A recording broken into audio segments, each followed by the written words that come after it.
Once upon a time, in a kingdom filled with laughter and song, there lived a kind-hearted girl named Cinderella. She had the brightest smile in the land and a heart full of dreams. But Cinderella's life was not always easy. After her dear mother passed away, her father remarried a stern woman with 2 daughters, Anastasia and Drizella, who were as unpleasant as their mother. Cinderella's father hoped for happiness, but sadly he too passed away, leaving Cinderella in the care of her stepmother. From that day, Cinderella's life changed. She was made to do all the housework, from sweeping the floors to cooking meals, while her step-family lived in comfort. But Cinderella never lost hope. She made friends with the animals in the house. They loved Cinderella for her kindness and helped her with her chores. One sunny morning, as Cinderella hummed a cheerful tune while cleaning, an announcement echoed throughout the kingdom. The king was throwing a grand ball.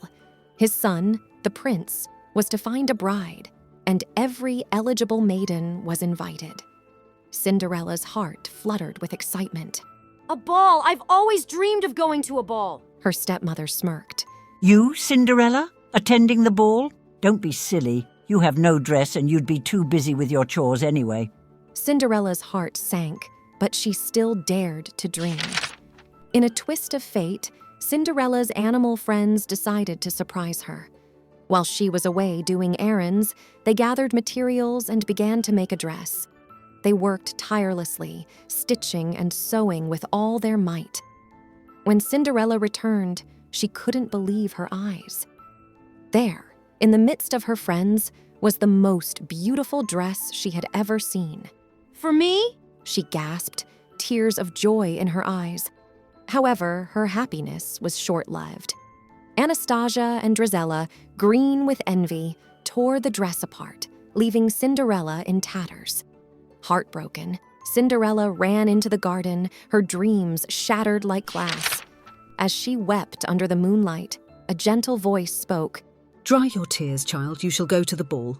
Startled, Cinderella looked up to find a kind old woman with a twinkling eye. It was her fairy godmother. With a wave of her magical wand and a cheerful "Hocus pocus!" the fairy godmother transformed Cinderella's torn dress into a gown of shimmering blue, more beautiful than the night sky. Then she turned a pumpkin into a splendid carriage, mice into horses, and even gave Cinderella a pair of glass slippers, the most elegant shoes in all the lands. "Remember, dear, this magic will only last until midnight," warned the fairy godmother. "After that, everything will return to normal."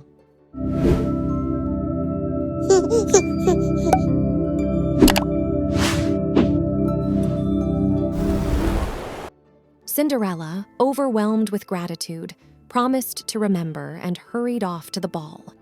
As she entered the grand palace, everyone turned to gaze at her.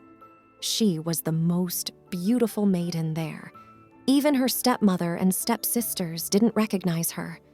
The prince, struck by her beauty and grace, asked her to dance. They twirled and swayed through the night, lost in each other's eyes. Cinderella felt like she was in a dream, a wonderful dream she never wanted to end. But as the clock began to strike midnight, Cinderella remembered the fairy godmother's warning. With a heart full of thanks for the most magical night, she hurried away, leaving the prince and the astonished crowd behind. As she fled, one of her glass slippers slipped off her foot, but she had no time to retrieve it. Cinderella reached her carriage just as the clock struck 12.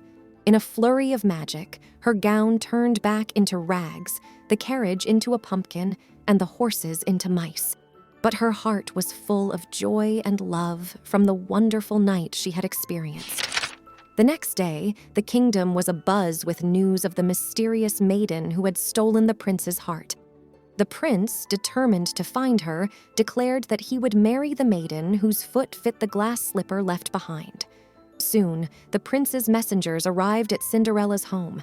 Anastasia and Drizella tried the slipper, but their feet were too big.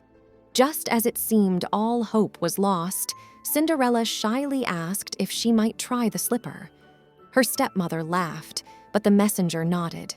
To everyone's amazement, the slipper fit Cinderella perfectly.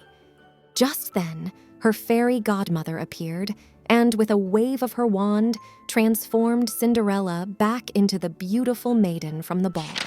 The prince, who had followed his messengers, knew at once that he had found his true love.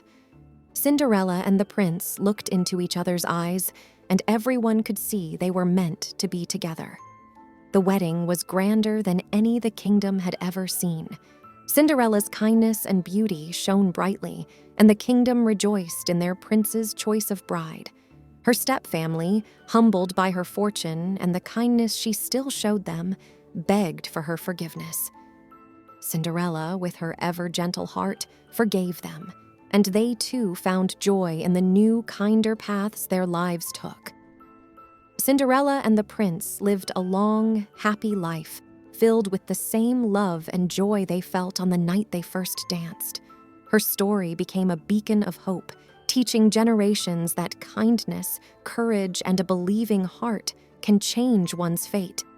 And so, in a kingdom where dreams came true, Cinderella's dream was the most wonderful of all. For in the end, it was not the magic that made her story, but her loving heart, her unwavering hope, and the courage to dream. The end.